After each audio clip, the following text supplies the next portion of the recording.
Listen up. We are back with another episode of the Construction Mentor Podcast. My name is Ike. I am your host. What are we here to do? We're here to promote the construction industry. We want everyone to know what an amazing opportunity the construction industry is, no matter what type of person you are, no matter what your skill set is, no matter what your interests are, where you come from, what color you are, whether you're good looking or ugly. It doesn't matter. It honestly doesn't matter. There is an opportunity for everybody in this industry to live an upper class lifestyle or even higher. We want to make sure that everybody's aware of those opportunities. We want to make sure that everybody's able to capture those opportunities. And if you're already in the industry, we want to share content. We want to share the tools, the toolkit, and all the concepts that can make you successful to take your career to wherever that wants to go, whether that's entrepreneurship, whether that's intrapreneurship, rising the corporate ladder, or maybe that's just making the most out of a 40-hour work week, making a good wage, going home and providing an above average or upper class lifestyle for your family. You know, I've had all kinds of people on this podcast. I've had people from all walks of life that have gone from homelessness to drug addiction to alcoholism to severe depression to being lost in the middle of their life in their 30s and 40s and having to make a change in their career and finding the construction industry and finding affluence. Some of those people went from those horrible situations to being multi-millionaires. And those are great stories. Those are all very successful stories. What I want to do today is share a little bit of my story. And it's to share that not every prayer is answered in the construction industry, really in life. But what happens when every prayer isn't answered? You know, what can that lead to? And what I can tell you is that in my life, the construction industry, every time I didn't get something that I thought that I needed or something that I thought that was my goal in life or that I needed to get to the next step to get to that ultimate goal of what I want my life to look like, something better was right behind it. And this, you know, I say unanswered prayers, whether you have strong faith or whether you don't have faith, it's more about the expression, right? It's you want something from the universe. You think you deserve something from the universe. You're working towards something in the universe. And sometimes it always doesn't work. Sometimes it doesn't work out the way that you planned. Now, when that happens, that can be discouraging. There are a lot of industries that when that happens, that's the curtain call. You might as well pack it up and move on to something else. That is not the case in the construction industry. And I want everybody to know that the more doors that close for you, every time a door closes for you, a new path opens, as long as you put in hard work, you practice discipline, and you give it your heart. I promise you. And I'm going to give you a few examples from when I was in high school and I was just starting in this industry, to college, to trying to get that first job, to failing as a full-blown professional that was making a good amount of money, and to where I am today. Every single step of the way, I thought I wanted one thing. I got a door slammed in my face, another door opened up. And where am I today? I am now an executive. I'm now a director at a top E&R company. E&R is engineering news record. And if you look at the top 10 list, you know, the general contractors on that list, they're all in the billions of dollars in revenue. They're 10 and 11 figure companies. And I've been able to work myself into an executive role that for most people, they don't hit until they're probably 40, right? And that's if their career is going very well. I've managed to get a role at a very young age. I'm only 34 years old. And it was a windy road to get here to where I'm at. I couldn't have scripted it. But when you make it down that path, that windy path, and you make a decision to go left or right a few times, you know, you end up turning around and the path to where you are today looks straight as an arrow. So what do I mean when I say that? I mean that I am grateful that I had so many prayers that were unanswered for me in my life, for me in my career. I'm only going to share a few of these today. I could go on, you know, I could share a lot about different parts of my past, the way that I grew up in the home that I grew up in, that wasn't desirable either. That definitely wasn't a prayer that I would wish on anybody, or that I necessarily am proud that I went through. But Nevertheless, let's focus on career path from the jump and prayers, what we'll call prayers that I had that were unanswered. We'll stick to those trials and tribulations for this episode anyway. So first and foremost, I never wanted to go to college. I never wanted an office job. I actually looked down on those. I was so proud that my father was in the union and worked with his hands and was blue collar. I always thought that I wanted to be blue collar. M- Most people wouldn't have had that perspective in my shoes. School was always pretty easy to me. If anything, I was learned lazy, right? That's when things are too easy for you. You don't try, you don't apply yourself, and then you basically don't meet your potential, right? And when I was in school, I didn't think that I had to pay attention in science or not science. I didn't think that I had to pay attention in English, in writing and reading and all of those things because I was going to be a blue collar guy. I was going to go into the union, which to give you perspective today, the union that I wanted to go into was Local 537 in Boston. And a union pipe fitter today is making over $50 an hour, plus another 40 some odd dollars in the package. I have friends that did take that path and did go into the union, just like my father did, and they're doing just fine. They're making 150 grand. They'll be able to retire in their mid 50s with decent health and all the benefits. I mean, my father is currently retired from Local 537, and you know, between his pension and his annuity, he doesn't lift a finger, and he's making over 100 grand a year. So to do nothing after all that hard work for all those years in the union, and he actually was a super, so he was actually management for most of that time, which may have something to do with his current health, but that puts him in the top 15% of earners in the country as a retiree, and he's doing nothing but sitting in Florida and enjoying the weather and enjoying the lifestyle and doing whatever he wants to do. So I knew that opportunity was there, and I always wanted to chase it. And I interviewed for the union when I was at a young age, and I didn't get into the union. Um, I don't know why. Maybe my father blocked it. It was kind of unclear, but my father made it very clear to me that he wanted me to try to go to college. I put a lot of content out there about, whether college is good or whether college is bad, and I'm not anti-college. So, although I thought I wanted one thing, and going into the union could have been just fine for me. I could have gone into the union, then I could have rose to a supers level, or I could have rose to a PM level. I could have gone down that path, just like my father did.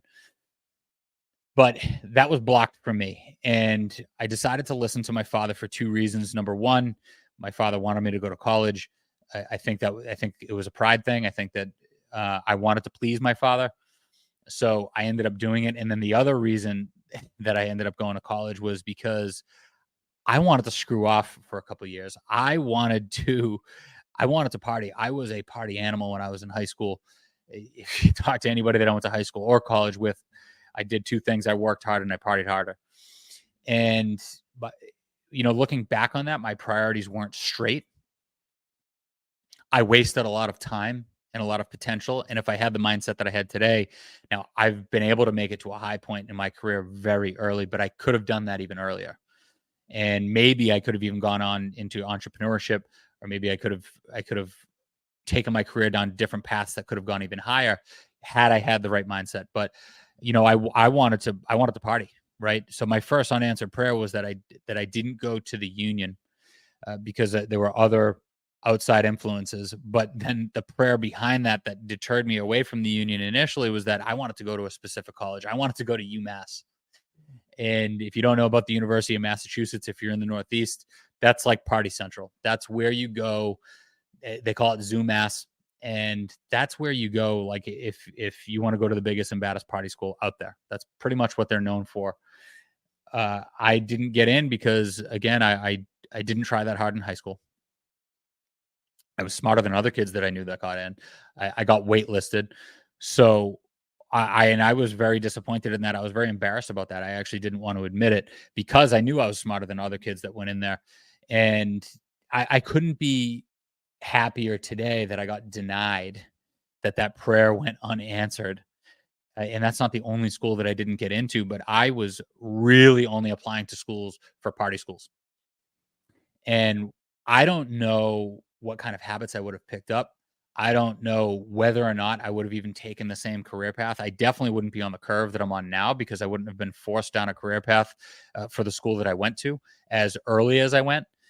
And to be honest with you, everything that's come to me and come to fruition in my career is a result of getting on that career path early, right? So I was on it in high school. I worked in a residential construction crew, and then I worked at a sheet metal shop, and I was able to carry that work experience right through college because of the opportunity that that led me to.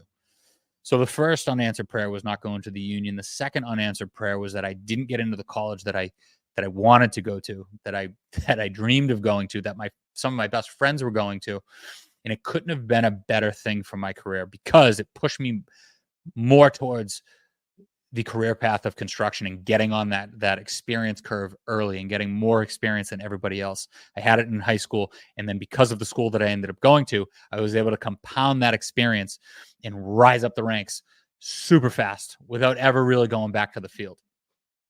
So the school that I ended up going to was, and I didn't go to UMass, University of Texas, USC, Chapman, Pepperdine. There were all kinds of schools that I applied to that I didn't get into.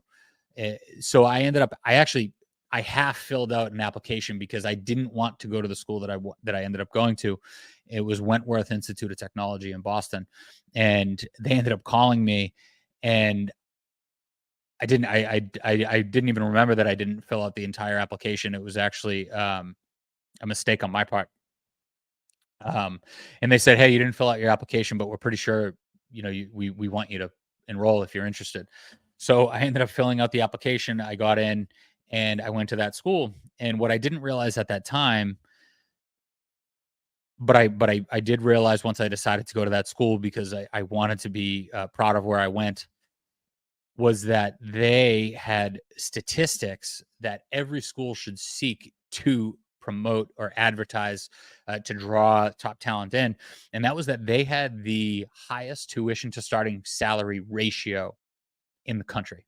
Now, Wentworth Institute of Technology, all they do is construction. It's architecture, it's engineering, they have a few majors outside of that, but it's construction management. It's everybody in there. If you are in the construction industry in New England, and a little bit in New York, there's probably a 50% chance that you went to Wentworth. You went to Wentworth or you went to Northeastern. That's just the way that it goes.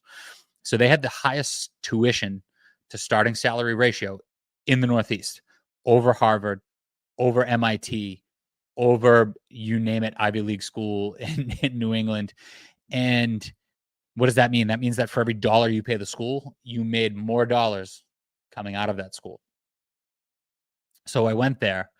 And the second thing that I didn't realize was the alumni association and the connections that I was going to be able to have to navigate through the industry, to get different opportunities, to open different doors and to open different pathways as I wanted to pursue my career. I already had a little bit of experience in high school, and I didn't realize how valuable that was at the time compared to my contemporaries. But what I didn't realize is that I was about to compound that.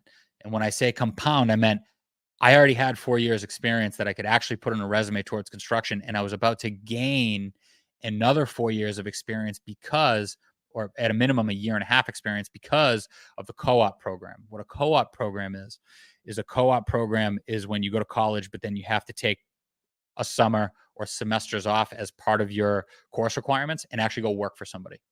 Right. So that forces you to have 1 to 2 years, call it 18 months on the average of work experience before you graduate.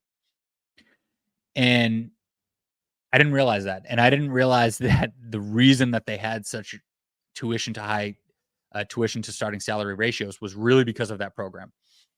So because I didn't get into the school that I wanted to get into, I was forced to go to a school that would have me, that had great tuition to starting salary ratio numbers, but then also had a curriculum and a co-op program and a network that couldn't have possibly set me up better to then take off up that curve, up that experience curve, and up that income curve to get that return on investment from my education and my time.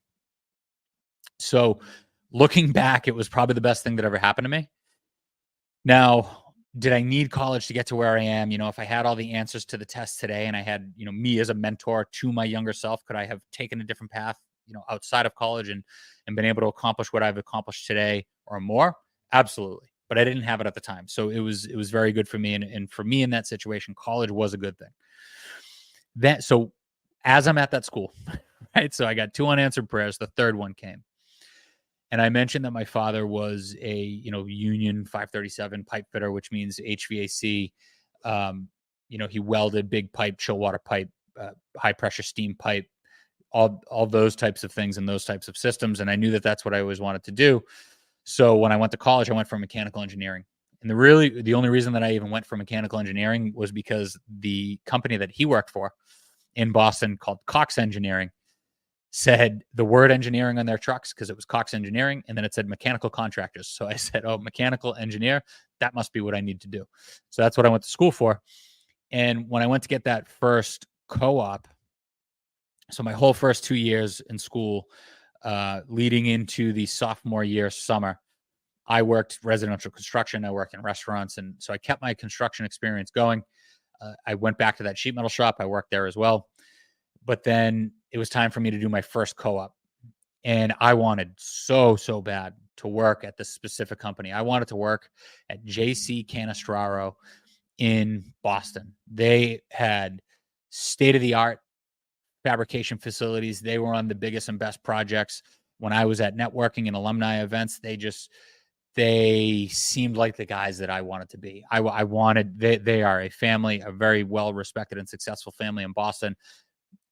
Biggest and best plumbing shop, biggest and best HVAC shop. That was the opportunity that I wanted. So I went into the interview and I thought I was prepared because I knew people. I knew people from my father. I knew people from working at other shops. I knew people in the industry. I knew people from the school that I went to, Wentworth, and I thought I was going to knock this interview out of the park, and I just didn't. To put it simply, I just didn't knock it out of the park. And I was up against somebody who had a better foot in the door than I did, and he had a little more experience. He'd already had more co-ops than I did, and he ended up getting the internship. Not only was it a well-respected internship or a co-op, and one that I really thought that I wanted, that was going to be like the first step to me being the person that I wanted to be, but it was paying like $22 an hour or $24 an hour. That was big money back in the early 2000 or the late 2000s, right? So I was super bummed that I didn't get that. That would have been a lot of money for me as a 19, 20-year-old kid in college. And, when I looked back just at a few years, just 2 years prior to that, I used to dream about what I wanted my life to be like. And I wrote, I have it somewhere. I'm trying to find it, but I wrote in a school project in high school. You had to predict what your life was, and you had to write your dream life in your 30s. And I wanted to be a project manager at a mechanical contractor. I wanted to drive an F-150, and I had a certain house in a certain town with a certain square footage. And I just thought with every fiber of my being that my first step to that was to work at JC Canestraro, make that $24 an hour, graduate, still work for them, be a career guy, and work there my whole life. And my dreams were shattered at that moment because I didn't get it. And I thought I had every reason. I had an in with my father. I people in the union knew me. I had a 3.5 GPA at school. I had extracurriculars. I had work experience that not many people had as they were trying to get co-ops. But I didn't get it. So I ended up getting a different co-op. And it was at a company called Parsons Brinkerhoff at the time. Parsons Brinkerhoff, again, ENR, top-rated company, designing airports and transportation facilities. And I had never even heard of them. I actually lost out on 2 co-ops, and it was like my backup plan. And the guy that interviewed me, he was a former non-union plumber turned mechanical engineer, and he just liked my experience. He liked my attitude. He was a gritty guy, not your typical guy. His name was Rick, and he took me in, and it was at not even close to the same pay. It was $15 an hour, which, I mean, I take it, right? And I ended up excelling, and I ended up getting experience instead of the traditional project management path that I would have had at a subcontractor like a JC Canestraro, as an assistant project manager and doing submittals and RFIs, which I had already done in previous experience. I was able to get experience as a design engineer. And the beautiful thing about Rick, and I doubt he's listening, but if he is listening, again, probably one of the best things that ever happened to me was he encouraged me to take as much responsibility as I could possibly handle. And at 19 years old, I was able to design the entire plumbing, fire protection, and part of the HVAC systems for a $300 million project in Boston. I believe it was $300 million at the time, but if you've ever been to the airport, right when you come out of the tunnel, come into the airport in Boston, there is a Conrack facility. That's where all the rental car buses go.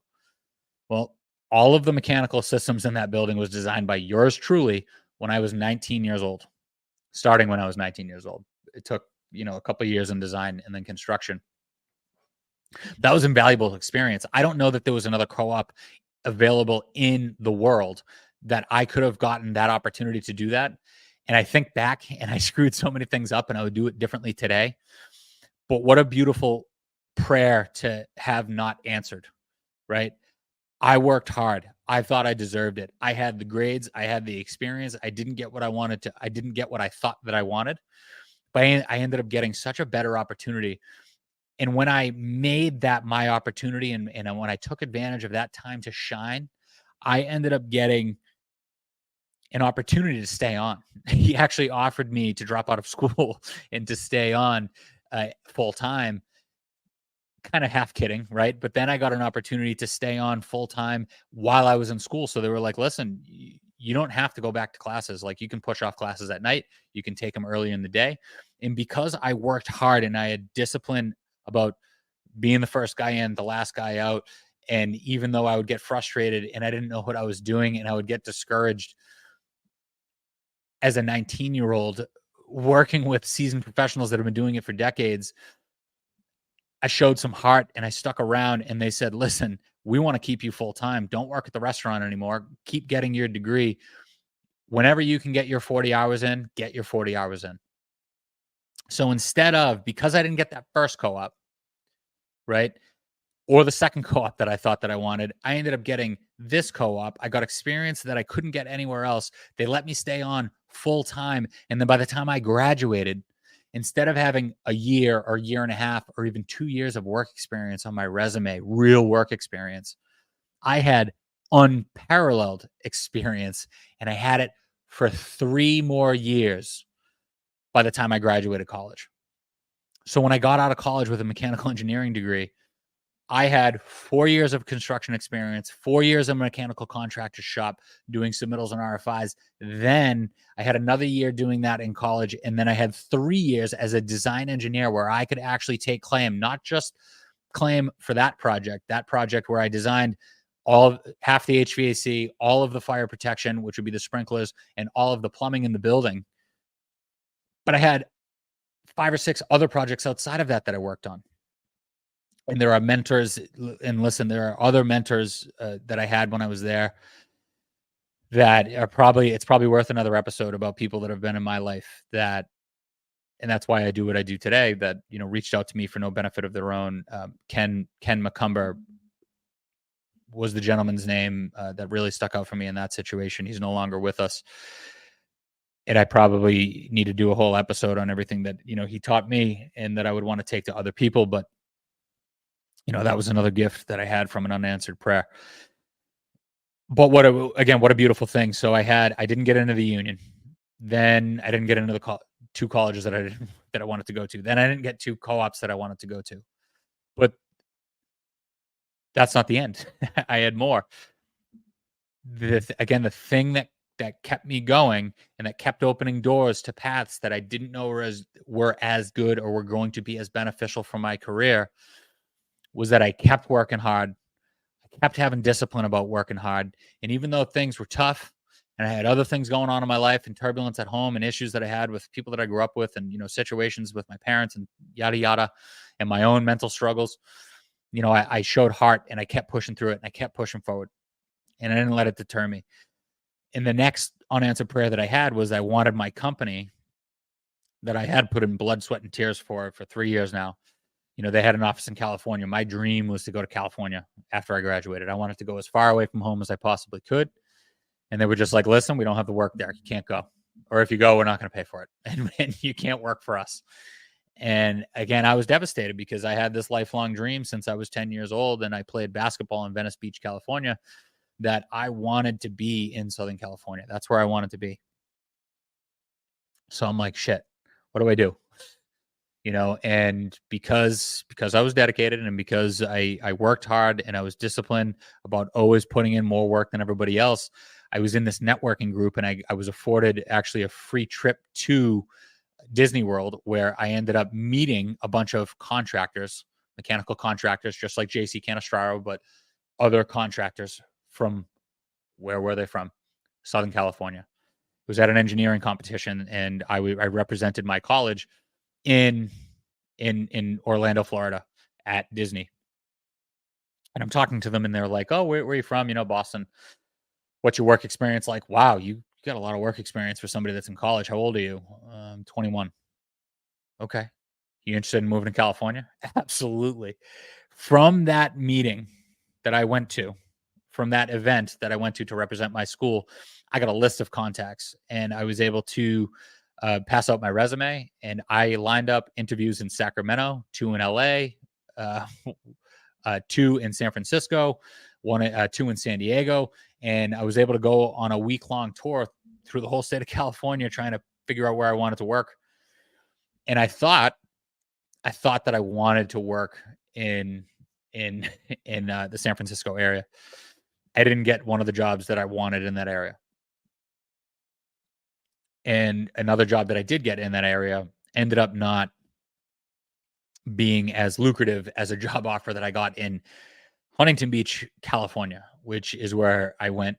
And I ended up actually meeting my wife as a result of that, which is a whole nother story. So had I never not gone to the union, went to the school that I didn't get into, took those co-ops, and not gone to this engineering competition and got a job with the company that I was with that would have sent me to a particular part of California, and not gotten the jobs that I ended up wanting but didn't get when I went out to California. I got this job that ended up being an amazing opportunity in Southern California, and then I ended up meeting my wife as a result, which now I have 2 kids. So all of these unanswered prayers led to me and finding the love of my life, and in the next 2 loves of my life, which are two beautiful kids that we have that have now spawned from that. But that's not what I'm here to talk about. I'm here to talk about how this has benefited my career. So as I was out there, I ended up working on a hybrid of everything that I had done before. It was submittals, it was RFIs, it was project management, it was design, because I was able to do design build, and because I had all of that experience and that diverse experience, I was able to do that. And I was able at the time to start my career at $62,500 a year, plus benefits, plus phone, plus computer, plus all these fringe benefits, right? Free gas, all those things. So it was an amazing opportunity, and I ended up actually getting into a grad school that was near there, and probably one of the best experiences of my life came from that. Now, from there, I ended up moving. Another unanswered prayer. I was with a girlfriend at the time who is not my wife, but I ended up moving to New York. She convinced me to move to New York. And as I was making my career list, my list of companies that I wanted to get, because now I'm thinking, oh, I just did this in California, and I got this amazing career with this amazing opportunity and amazing salary that I can replicate that and just do the same thing in New York. I just did it. I can do it again in New York. And I didn't get the jobs that I wanted to get for whatever reason. I did get a job at a company, and I got a job offer at the same salary, which living in New York at the same salary wasn't ideal. But I did get a job offer from a general contractor, the general contractor that I happen to work for today. And I got a job offer with the general contractor for a 25% salary increase. And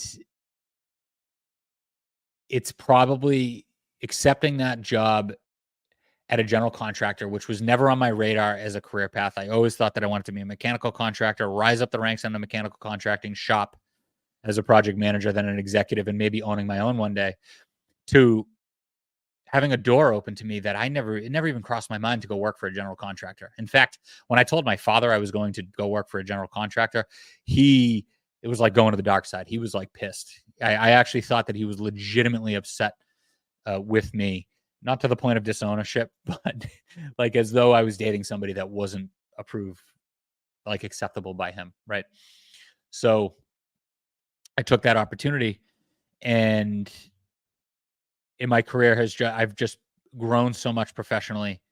Um, I was a super and then a project manager and now an executive, and just so many different good things have come from my life. People that I worked for when I first got there that are now vice presidents, project managers that I worked for when I first got to this general contracting company that are now very important people in high places. And it's always good to have friends in high places that now advocate for me, that have, when I've tried to negotiate higher salaries or when I've gone for promotions or even anything extracurricular in my career, like nominations for industry publications to be acknowledged as a top 20 person under 40 nationally, other awards that I've received or at least been nominated for have all come from these friends that I got in high places that, again, I worked really hard for when I was young and nobody knew me and I had everything to prove, and then I showed discipline with, and then I showed heart and grit with to get through the tough projects and be reliable at a young age to help them shine. I was able to do that because I was in a situation that was a result of 5 or 6 unanswered prayers that led me to that moment, but I consistently worked hard and I had discipline and I had the heart and the grit to get through the tough times to help other people win. And now 12 years later, here I am, and I'm still benefiting it from the rewards of that. The rewards of hard work, discipline, heart, and unanswered prayers. So then I want to fast forward a little bit to the worst prayer that I ever had unanswered in my life as it relates to construction. Again, I have a ton of them that were, not answered, or situations that I was put in that I didn't think were good for me at the time, and that were pretty painful. But this one's by far the worst. As I got older in my career, I started to question what I was doing and whether or not I should be working hard, and what my capabilities and my knowledge as somebody in their late 20s, what I could do to leverage that knowledge and that experience. And I got a little full of myself, and I lost sight of any kind of purpose to serve. And the purpose that I was trying to serve was, again, to party and to be a guy who didn't have to work 40 hours a week, but could take in a lot of money. And I did what a lot of people do. How do you get passive income? How do you make a lot of money in construction without working totally hard yourself? And a lot of people think the answer to that equation is flipping houses. And I did that. I tried. Long story short, and this is a whole episode on its own, but it went sour very, very fast. I thought that I did all the right things. I brought in architects and structural engineers and all, you name it, right? It ended up going very, very south, had major structural issues, blew tens of thousands of dollars to get it back to snuff, ended up taking a massive loss in the tens of thousands. Actually, it was a 6-figure number that was lost. So talk about an unanswered prayer, right? But what prayer was I asking for? I was asking to get away from everything that I had worked hard for, to have an easier life, to have an easier road, and to do less, right? I wanted to have easy passive income. I wanted to have my money work for itself. I wanted to have more time on the golf course and on boats and enjoy my life and give my wife, a house on the Jersey Shore or in the Cape that we could escape to and have a lifestyle that I didn't have to be anywhere at a certain point in time. And because of that, that was the wrong target to have. But because of that, I failed, and I failed absolutely miserably. And, you have a lot of people in life that'll tell you, jump, reach for the stars, chase your dreams, take a risk. Don't be afraid of failure. Well, a lot of those people haven't lost a fuck ton of money like I lost. Okay. And let me tell you the fortunate thing, that this is the 1, 2, 3, 4, 5th unanswered prayer that I've had.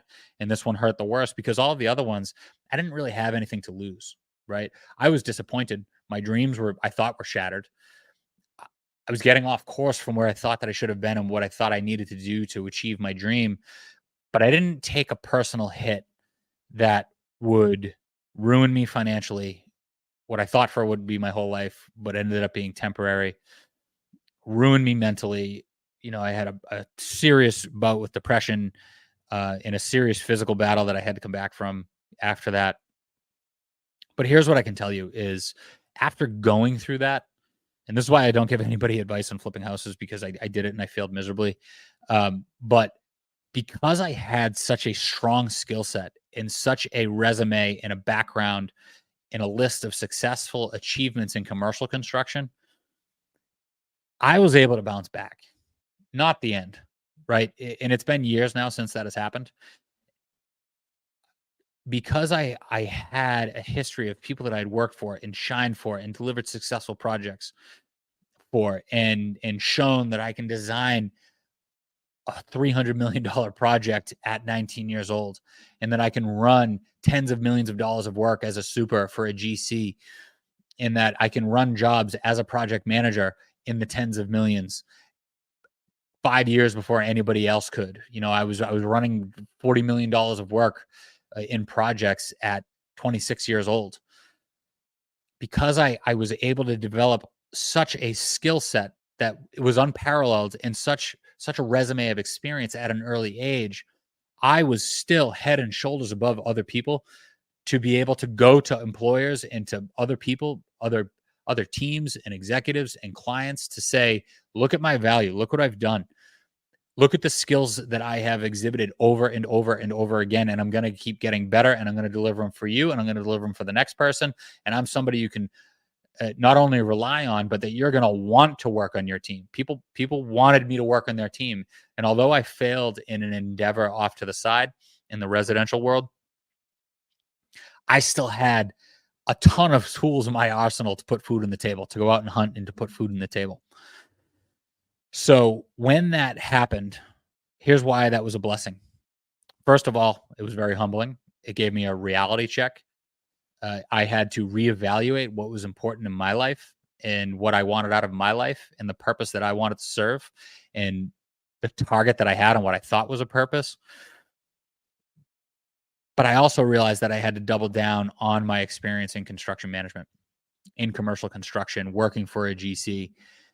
And had that gone successfully, I would have been flipping, getting in property investments and digging myself deeper and deeper into the Boston area, because that's where I ended up back after a few years in New York, that I never would have moved to Florida.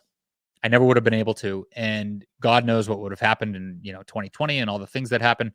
But I had realized in 2020 that the best thing for my wife and I was to move to Florida. And that was a result of, all of the things that I had been through to that point and what I thought was best for my life. And I didn't think that the company that I was with at the time, that I've now come back to, was the end all be all. And it didn't prioritize above the purposes that I wanted to serve. And I felt like I could best serve them in Florida. So I ended up going. And again, threw the resume out there. And because of the diverse experience that I had, I threw it out to 30 companies. I had a job offer in 36 hours. Unfortunately, I had to take a 25 or 30% pay cut to come down here. And I did that. And I didn't get the job that I wanted again, right? So this is now the 6th unanswered prayer. I really wanted a job at Suffolk Construction. Suffolk Construction is, again, top ENR. If you live in Boston or you're in the Boston area, Suffolk Construction is the big gorilla in Boston. They get all the big work. Their signs are everywhere. Everybody knows Suffolk. And I thought that would translate in case I ever wanted to go somewhere else, but it was a bigger name in construction. It was something that could then elevate me to another level. And even as an entrepreneur, if I could climb the ladder in construction, I could be somebody. Didn't get it. Wasn't because I wasn't qualified. Wasn't because they didn't want to hire me. It was because in 2020, nobody knew what the hell was going on. They didn't know if they were going to lose work, if they were going to shut down projects. Nobody knew what was going on. So they said, listen, you can check back in 6 months, maybe a year, but right now we can't pull the trigger. Okay. So I did get an offer from a local contractor, and I don't want to bring up their name because they're in a ton of lawsuits. But I was on a project, and long story short, they weren't paying their subcontractors. Um, got some great experience, built a high school, did all kinds of diverse work for them. But what was great about it was that had I gone to Suffolk, I would have been in corporate construction. I would have had I would have just been doing the same thing that I had been used to doing, running projects and then bigger projects and then bigger projects, but with all the red tape around me. Since I went to a small contractor, a small general contractor, which was doing 150 million a year in Florida, but it was a family-owned business, there was zero red tape, zero, and I mean zero. And it forced me in a situation where all of a sudden I had been in the zoo, but I hadn't been in the jungle. And moving to Florida was like moving to the jungle. And I all of a sudden was in charge of writing contracts and negotiating contracts with clients and with subcontractors and writing my own contracts and with nobody checking over my shoulder. I mean, I would submit it to somebody and they might redline it or I'd ask for advice, but I really had the freedom to learn a lot of things the hard way. And I was able to learn about non-union subcontracting, and I was able to learn about building my own budgets and contingencies and kind of being able to cook up the own meal at my own risk, which was an incredible thing. And I am so grateful for the experience, and I'm so grateful that I was able to do that in an environment that wasn't in the Northeast. So I learned what it was like to take a risk on subcontractors, and it was amazing. And I wanted so badly to shine because I was told that if I did that, I'd get an opportunity for ownership in the company, and I was like, "Wow, like that would be great." I really, really want to make this work. Long story short, they weren't paying their subcontractors. They ended up going under. I smelled that and I got out. And when I got out, and thank God that it happened and it happened fast, and that I realized what was happening because I never would have wanted a piece of this company. Um, so that was great. And I had a few subcontractors that pulled me aside and said, "Hey, this isn't the opportunity that you want. Like, just so you know, they owe us like $2 million to have for 2 years, whatever." Right. So I ended up going to another contractor. Again, Suffolk, not available. Um, well, they were available, but they actually didn't give me as good of an offer. I got an offer from another family-owned company that, again, same thing, very little red tape. Two guys from Turner Construction that started their own company. Very grateful for them. But they had started their own company, and they were a little more formal, and they had definitely a little bit of polish that they had from Turner, which was great. So I got to be in the wild, but be with people that were like polished hunters that I could learn a little bit better from, especially from an entrepreneurial perspective. And I wanted so badly to shine, and I did. And I mean, they brought me into the fold right away. I was on every major project. I had over $50 million in work for them.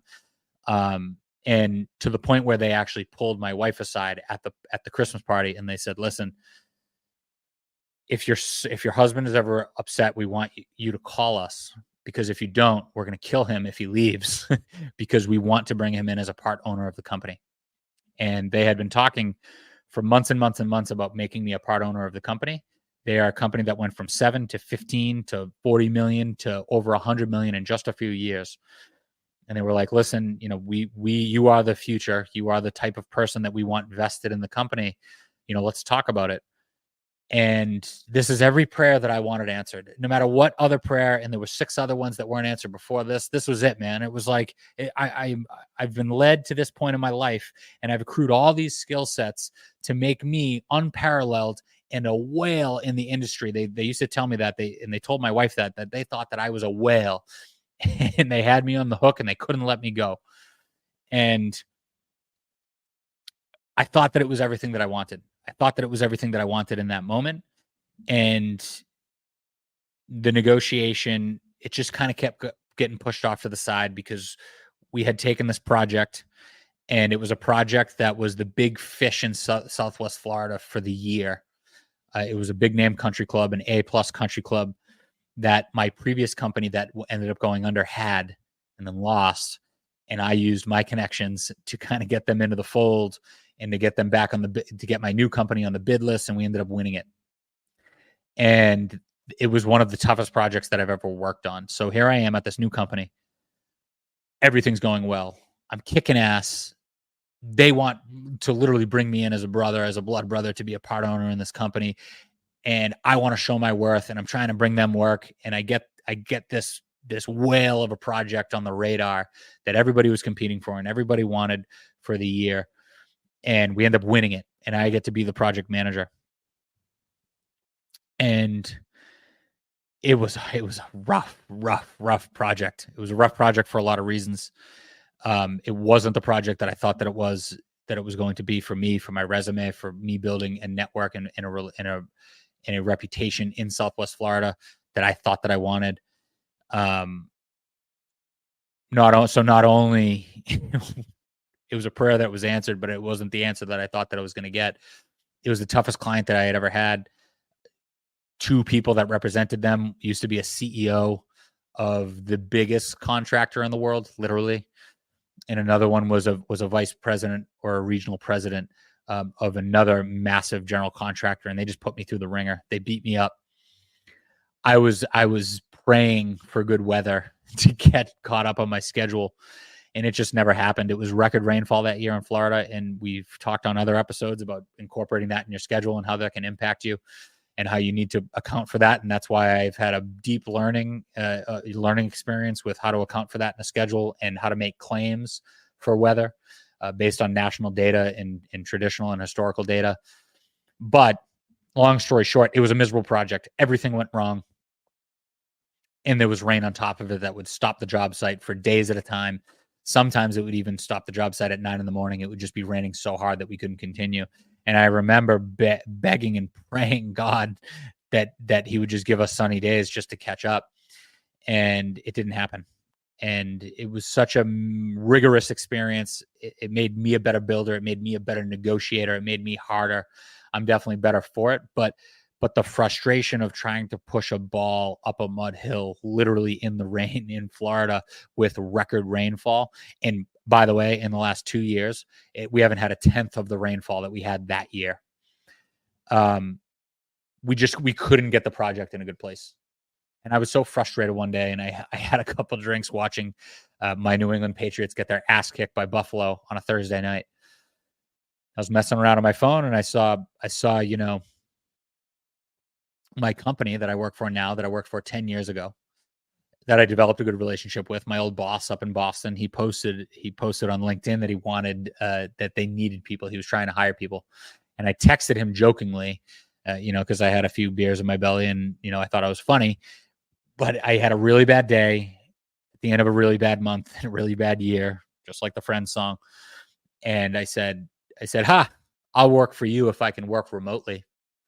Because I don't want to move back to Boston. I want to live in Florida. I want sun and fun, and I want my lifestyle. And yeah, man, if I could work for you remotely, I'll do it. He gets back to me immediately and he says, "That's a possibility. We should talk about this." Like, okay, that wasn't a possibility in 2020, right? But if it's a possibility now, let's talk about it. I had a job offer the following day for the largest pay increase that I've ever had in my career. I told you before that I took a pay cut, coming down to Florida, 30% pay cut. It made up for that and then some. Put me in a totally new bracket, that I'm in today. And I'll just tell you, I mean, it's top 1% of my age bracket, and it's top 5% in the country of all earners. And it's getting better, right? So, and it's only going to get better. I'm only 34 years old. And so here I am. I think that I have this amazing opportunity to be somebody, a big fish in a small pond in Southwest Florida, and be a part owner in a 9-figure general contracting company. And I'm praying for this project to go well. And it is literally raining on my parade. And from that frustration and from that struggle, I grew into a better executive. I grew into a better builder. And I grew into somebody that I could have never have grown into had I not got that experience in Florida and all the trials and tribulations that I went to, and become educated because of all the things that had gone wrong and because of the red tape that have been removed that I wouldn't have had or that I would have had protecting me had I gone to Suffolk Construction in Southwest Florida. And because things were going so wrong, and because I had worked for somebody 10 almost 8 years prior, and I jokingly said, "Hey, I'll work for you because I'm miserable in what I'm doing now." And I had a job offer the next day to work remotely, live in Florida, but be able to work anywhere in the country on any project that was available to me for major clients, Fortune 500 company clients. I couldn't have had a better result of an unanswered prayer, right? And I couldn't have scripted where I am today. I ended up coming back to the company. I accepted the offer about 2 years ago now, and I had a very tough client out of the gate, which wasn't ideal, and I could go into all those, things. But it led to the situation that I'm in now and what I'm doing now for a career, which is a whole episode in itself. But I've been able to become an executive, a director at a top 10 ENR company because of what is it? How many unanswered prayers? 1, 2, 3, 4, 5, 6, 7. 7 unanswered prayers later. I am now in the seat that I'm in now. And I didn't even know that this was a thing, what I'm doing now at the beginning of my career. I didn't even know that working for a GC was a possibility. I didn't know it was something that I may wanted to do. I didn't know that being an executive and an account lead to a major Fortune 500 company and working from home and not creating my own work hours, but having flexible hours and being able to travel to run job sites from an executive level remotely and then be acknowledged for that effort and to be in charge and appointed director of a new business unit, a new line of business that we're now taking to our clients at a global perspective, which is what I'm doing now, right? And to think that because of all of these unanswered prayers that I've had, from starting out digging ditches, scrubbing toilets, ripping roofs in high school, to have unanswered prayer through high school and then college and then the beginning of my career and then side hustles that I thought ruined my life, and then going into into the wild of Florida, coming back to a top 6, a top I'm sorry, coming back to a top 10 ENR general contractor and being able to become a director all before 35 years old. Unanswered prayers can be a beautiful thing. And there is no better industry to be in that situation, to be able to benefit from an unanswered prayer. Because just like I said, throughout my career and throughout my life, every time a door got shut, another 2 doors were open. And it was so because I was always worked hard. I was always disciplined about bringing more value than my contemporaries. And I had the heart and the grit to bring that value, to be a leader for my teams, to stick with my teams in difficult situations through the difficult projects, to be reliable for the people that I reported to make their lives easier, to make them shine as project managers and as executives to who they report to, or to the clients that they have.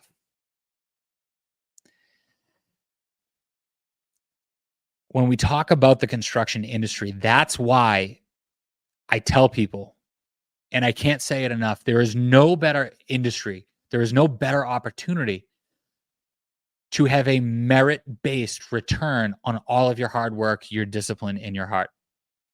It's at least linear, right? If you work hard, you know you're going to make X amount of dollars. And in 10 years, you can make Y amount of dollars. And if you're disciplined about being better than everybody and constantly making yourself better and delivering more value, and you have the heart and the grit to get through the hard stuff to really shine, because that's where the value is really created, it's not a linear return. It's an exponential return. And that's the curve that I've lived on. And I got on that curve in high school. And I started getting over those unanswered prayers in high school. And here I am today, 34 years old. I'm an executive at one of the biggest GCs in the world.